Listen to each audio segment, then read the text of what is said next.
Good morning दोस्तों, welcome to our channel.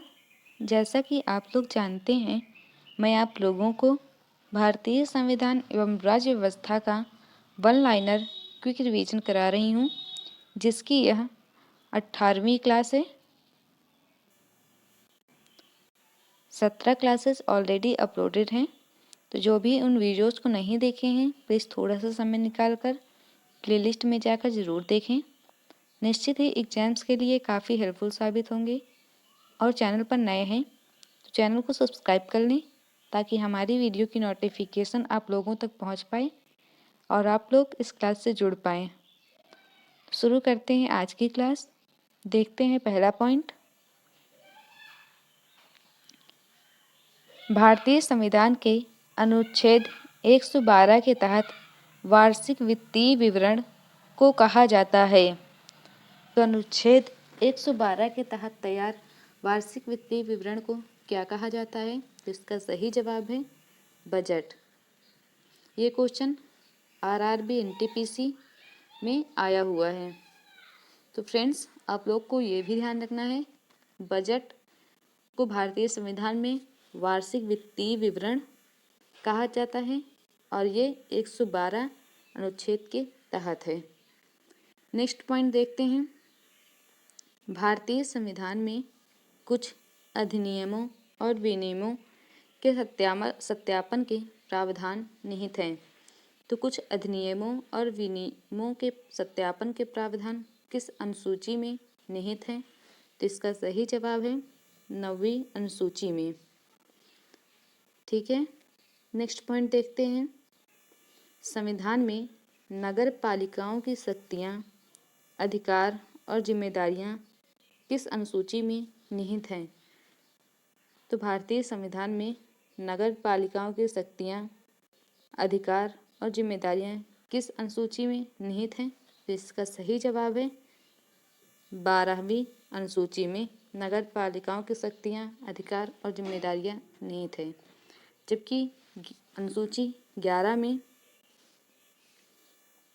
ग्राम पंचायत की शक्तियाँ, अधिकार और जिम्मेदारियाँ निहित हैं। ये भी आप लोगों को ध्यान रखना है। ये क्वेश्चन यूपीएसआई में आया हुआ है। नेक्स्ट पॉइंट देखते हैं। राज्यसभा में भारत के प्रत्येक राज्य के सीटों के आवंटन का भारतीय संविधान की किस अनुसूची में उल्लेख किया गया है? तो प्रत्येक राज्य के सीटों का आवंटन का भारत के संविधान की किस अनुसूची में उल्लेख किया गया है? तो ये है 4थी अनुसूची में। नेक्स्ट पॉइंट देखते हैं। वह भाषा जो संविधान की रचना के समय 8वीं अनुसूची में उल्लेखित थी, तो कौन सी भाषा है जो संविधान की रचना के समय 8वीं अनुसूची में उल्लेखित थी? जिसका सही जवाब है कश्मीरी भाषा। नेक्स्ट पॉइंट देखते हैं। शपथ और अभिपुष्टि के रूपों का भारत के संविधान की किस अनुसूची में उल्लेख किया गया है? तो शपथ और अभिपुष्टि के रूपों का भारत की किस अनुसूची में उल्लेख किया गया है? तो इसका सही जवाब है 3री। पिछले क्लास में हमने देखा कि स्टेट और यूटी से संबंधित प्रावधान अनुसूची 1 में, अनुसूची 2 में वेतन से संबंधित प्रावधान और अनुसूची 3 में शपथ और अभिपुष्टि से संबंधित प्रावधान मिलता है। नेक्स्ट पॉइंट देखते हैं। भारत के संविधान का अनुच्छेद 66 संबंधित है। तो अनुच्छेद 66 किस चीज़ से संबंधित है? तो इसका सही जवाब है उपराष्ट्रपति के चुनाव से। ये क्वेश्चन काफ़ी इम्पोर्टेंट है, तो आप लोगों को ध्यान रखना है। नेक्स्ट पॉइंट देखते हैं।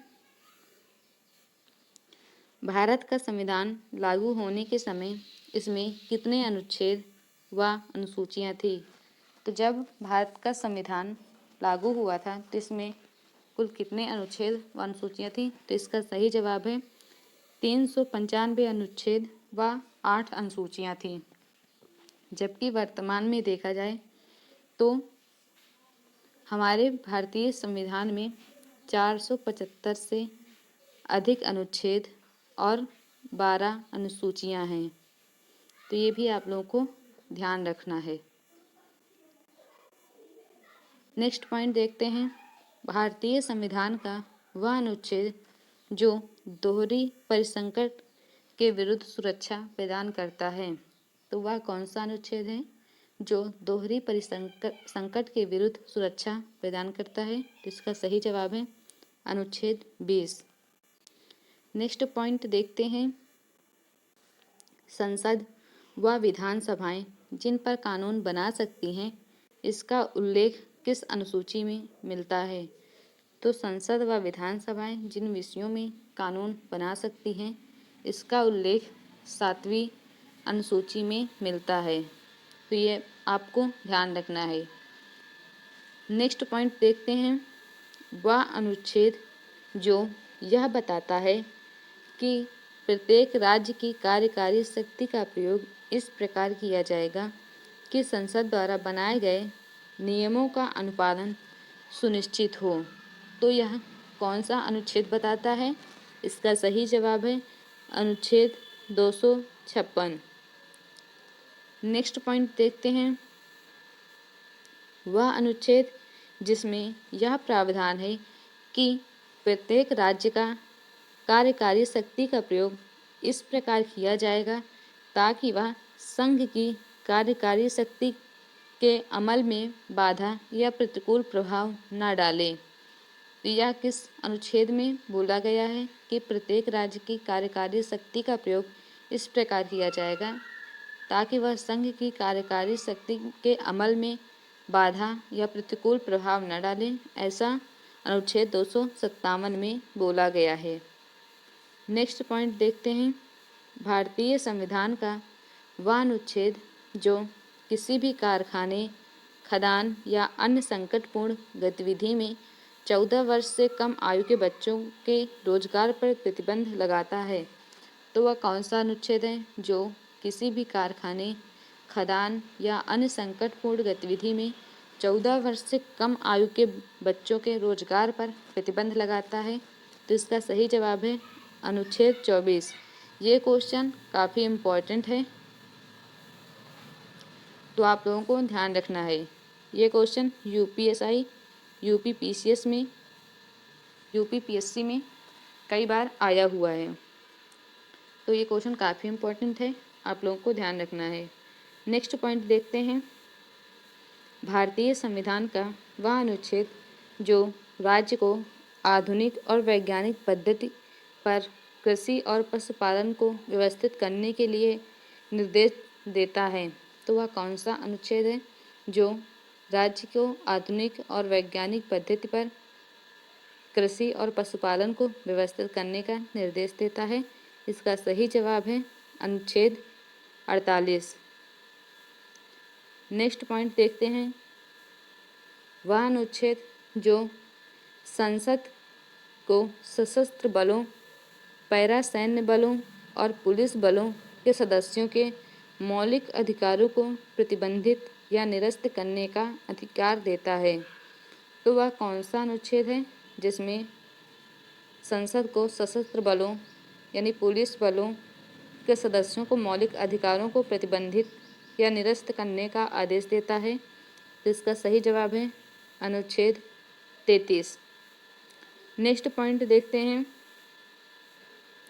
भारतीय संविधान का वह अनुच्छेद जो अखिल भारतीय सेवाओं को सृजित करने के प्रावधानों को निर्दिष्ट करता है, तो वह कौन सा अनुच्छेद है जो अखिल भारतीय सेवाओं को सृजित करने के प्रावधानों को निर्दिष्ट करता है?